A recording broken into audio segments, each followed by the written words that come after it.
is the number one thing that stops most people from ever having a successful business? They think about it, but they do nothing about it. I've helped thousands of people get their businesses off the ground in the last couple of years, but I know that if you don't know where to start, you have no idea how to get where you need to go. There are 5 fundamental activities that build a $1 million business, and I'm gonna lay them out in this video. And if you take action on them in the next 30 days, you are going to build the basis of your $1 million business. Now, are you gonna become a millionaire overnight? Absolutely not. But have these activities taken my business from 0 to 8 figures? Yes. And have I seen them take people I know from 0 to millionaire?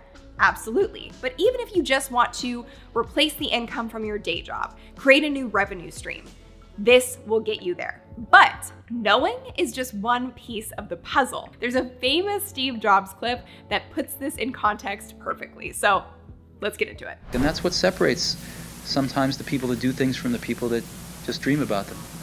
You gotta act, and you've got to be willing to fail. You've got to be willing to crash and burn, you know, with people on the phone, with starting a company, with whatever.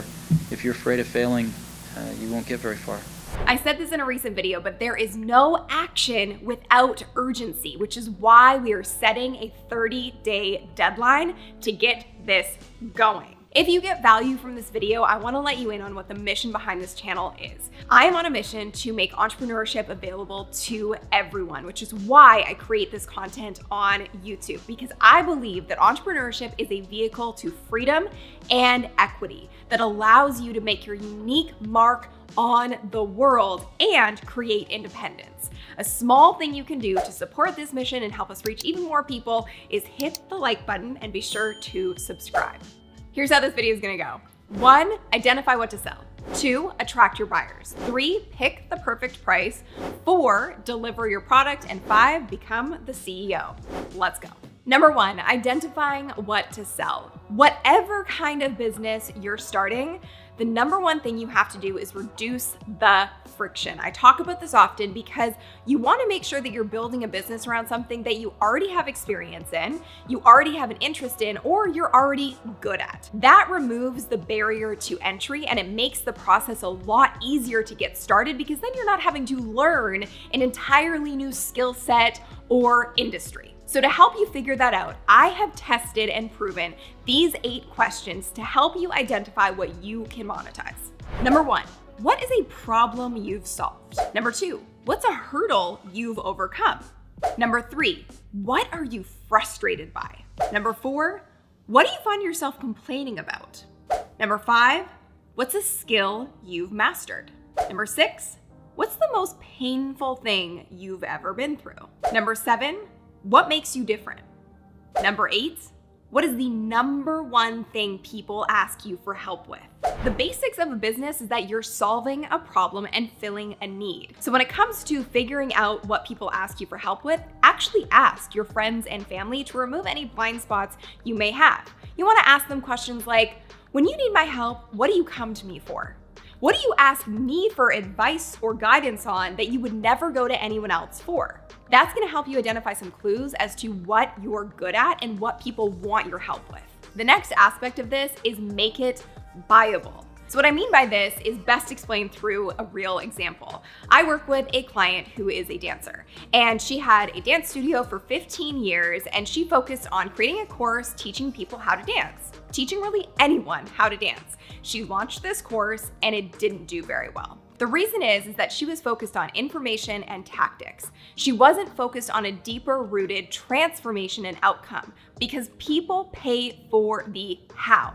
They do not pay for the what. So she focused on her own story and her own experience, as I just mentioned, and she realized that she used dance as a tool to build her confidence. She was super shy, super insecure, hated going to dances or any social events because she didn't know what she was doing on the dance floor. She taught herself, became an award-winning dancer, and now she's created a program, an online course using our methodology to reach thousands of people around the world and teach adults how to dance in social settings to build their confidence. And she's now scaled that business to $50,000 a month.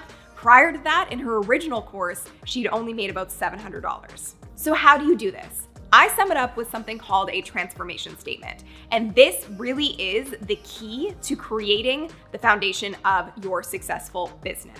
You need to be able to explain what your business does and how it serves and benefits people in one sentence. The sentence starts like this. I went from blank to blank so that I could blank. A perfect example of this is reflected in my own transformation statement and how I support people. It always has to be outcome driven. It goes like this. I went from struggling, burnt out business owner to thriving, peaceful 8-figure entrepreneur so that I could create a business that could generate an impact and income without me. And then the beauty of this is that becomes the transformation statement that you flip and share with others to talk about what you do, why you do it, and why it matters. So let me give you another example. I own a pair of shoes that keep my feet completely dry, even when it's pouring rain outside, which is big because I live in Vancouver. So if I were to come up with a transformation statement for that business, it would go like this. I help people go from having soggy, wet, miserable feet every time they go out in the rain to keeping their feet and their socks dry so that they can experience time outdoors with their friends and family any time of the year. Notice how I didn't even mention that they were shoes in that statement because you're not selling the thing. You're not selling the shoe, you're selling the outcome that the person is seeking. To round out how to identify what to sell, you want to look for proof of profit, which is essentially market research. So you want to identify if the thing that you have an idea around is something that people are currently paying for, because if it is, that's a great thing. It proves that there's actually demand. So if you are in the service space, you can look at places like Fiverr and Upwork to see what people are paying for and what they're hiring contractors and service providers for to prove that it's a valid idea. You can also look at places like eBay and Amazon for physical products. You can also look for books for sale on the topic that you want to build your business around. You can look at places like essentially blogs and just Googling the topic that you're interested in. There are so many resources available to you online. You want to look at influencers, consultants, agencies, anything that has proven that there is something related to what you want to create that people are buying is ultimately giving you proof that there is profit in what you want to do. And that's going to help you get started. Number 2, attract your buyers. So before we go ahead and build anything, we want to ensure that there's actually an audience of people out there that are willing to buy what you are going to sell. Now, here's the really easy part about this. If you build a business that's aligned with your own experience, your own story, and a problem that you've been able to solve for yourself, you're going to know exactly where to find your potential buyers. Why? Because you are a mirror for your ideal clients when you are at your most challenged, frustrated state. So you have to put yourself back in that place in order to identify where these people are living, hanging out online, and how you can best serve them. So the easy solution is, let's go back to when you were seeking the transformation or were most challenged by the problem that you were facing. Here's a few questions to help you do that. Where was I searching online to seek out the solution? What was I typing into Google to try and solve the problem? What did I invest my money into? And where are the biggest community hubs where you used to hang out and where your ideal clients are hanging out now? An easy way to figure this out is you want to go to YouTube channels that talk about the topic that you're interested in building your business around and go into the comments section to start identifying who they are and what they need. You want to look at Instagram hashtags that are relevant and related to the topic you want to build your business around. You also want to go into Facebook groups. These are an incredible place to start building the right relationships and build your audience of buyers from scratch. And a really easy thing that you can do to help you truly understand your ideal clients is go onto Amazon and look up any product or book or service related to what you want to sell and go into the reviews. And you want to rank them from best to worst.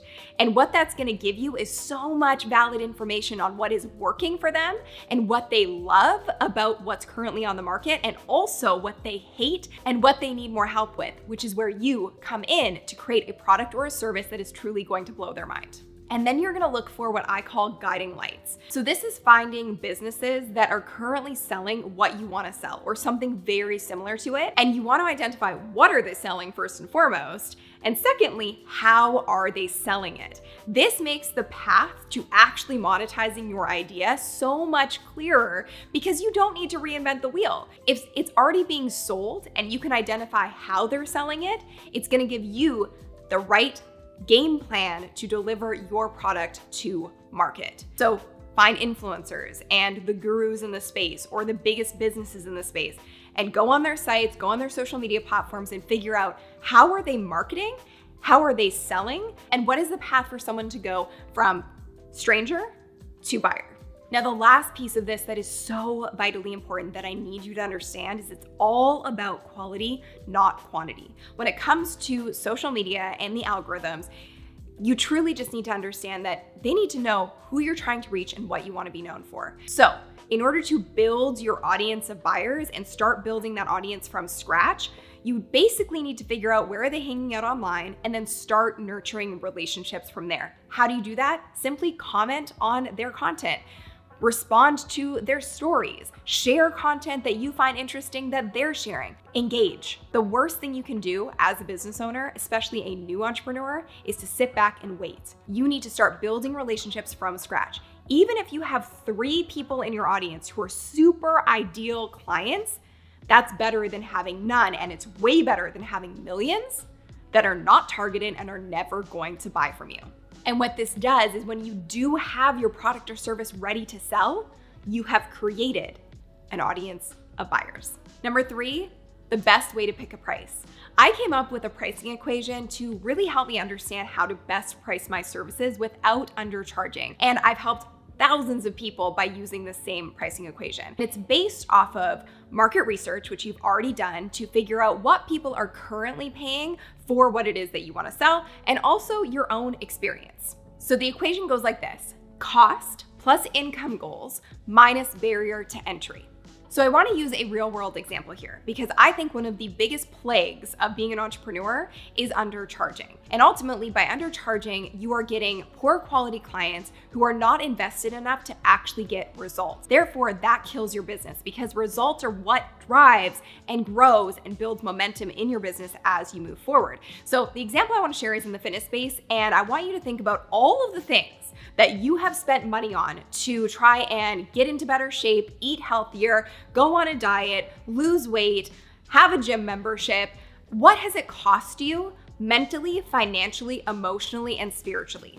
Those are the 4 factors. When you can truly identify and reverse engineer your own experience and what you have already paid and what it has cost you across all of those fronts, it makes it very easy to understand why you need to charge what it's actually worth, which is a lot higher than randomly picking a $19 price tag. Let's do the math with a real world example. Rachel and Lucy are clients of mine, and they got their online fitness program off the ground in 30 days. And they said, we got 6 paying clients and made $9,000. Our prior highest revenue month was $1,500. You're right, it's far easier to convince one person to pay $1,000 than to convince 100 people to pay 10. And you have to understand, Rachel and Lucy were working at this for a long time, but they were never able to build their business past $1,500 a month because they were way undervaluing the outcome that they were providing. And they were taking on too many clients at a low price point, which was making them feel scattered and completely stuck in their business. So here's the really cool update on this. Within 8 months of using the value-based pricing equation and growing their business in this way, they were able to hit $100,000 in revenue. $100,000 in 8 months. So what you need to remember and know here is that pricing lower might seem like the easy option, but it actually creates more complication, more customer service, more work, and less results for your clients. Charging based on the value of the outcome and what it's costing your ideal clients to not have the solution you provide brings in amazing clients, incredible results, financial security and independence, and the ability to grow without the stress of trying to chase down your next client. Number 4 is delivering your product. Okay, now it gets exciting because we're actually going to get your product or service into the real hands of paying clients and customers. Now, I mentioned Steve Jobs earlier, who I absolutely admire, and how he was able to build Apple in the way that he was. And what I want to reference is the iPhone, because the iPhone didn't start looking like this. It has now gone through 13 iterations, but when it started, Steve Jobs knew that he had to get it into the hands of real users. Why? Because he had to get feedback. He had to understand what worked and what didn't so he could continue to iterate and evolve. We're now on 13 iterations and people are still buying the iPhone. So what you need to understand with your business is it is not meant to be perfect or pretty the first go round. It is meant to get to market so you can better understand how to evolve it with time. Test fast, evolve with time. So in studying this, I created something that I call a POP, a profitable offer prototype. And what this means is it allows you to get your online course idea out into the real world and getting paying clients and customers in 30 days. So you can actually prove it. And most importantly, you can get the 3 C's that truly help you grow and scale a successful business: cash flow, client results to prove that it actually works and validate it, and confidence in your offer. If you wait too long to get what you have to serve the world with out into the world, you're gonna constantly be second guessing if it's ready or if it's good enough. And I will tell you this, the first round of whatever you wanna sell is never gonna feel good enough. But if it works and delivers the outcome, it's ready to go to market. This brings us to number 5, which is become the CEO. So there's a big difference between having a job and being a CEO. The biggest difference is if your business can't run, generate an impact or an income without requiring you and your time, you have a job. You don't have a business. In order to truly grow to $1 million business, you have to find a way to detach your time from your income, because there's a limited amount of time and hours in every day. So you can't possibly grow past that limit. So an amazing way to truly become a CEO, and one of the best ways that I've used, is honestly YouTube. And why that is because in the beginning of the video, I mentioned that a business really is something that solves a problem and fills a need.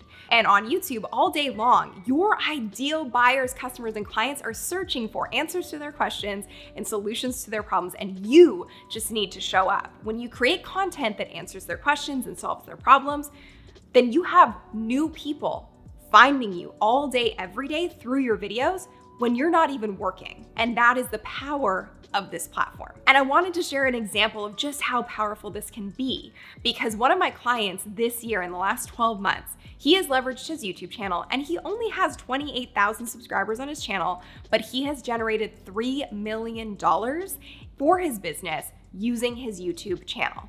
Why?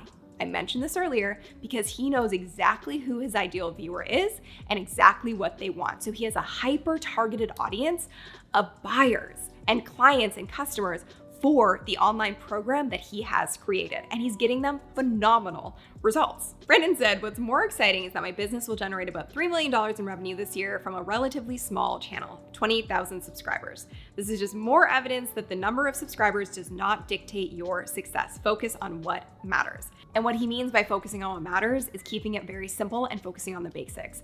Business is difficult, it's challenging, but the fundamentals of how to grow a business and start one are very basic. 1, identify what to sell. 2, attract your buyers. 3, pick the perfect price. 4, deliver your product. And 5, become the CEO. This is just the tip of the iceberg. So if you want to go deeper and you want to work with me specifically on creating an online course business, check out the link in the description and fill out an application to apply for the Authority Accelerator program. Your voice and your story matters, and you are just as capable as anyone else of creating $1 million business. But you won't ever do it if you don't start. Are you with me? If you got value from this video, I would love and appreciate if you could just hit that like button so we can reach more people in the algorithm and we can achieve the mission of making entrepreneurship available to everyone. Thank you so much for being here, and be sure to watch this video next on how to monetize any skill. I'll see you in the next one. Bye.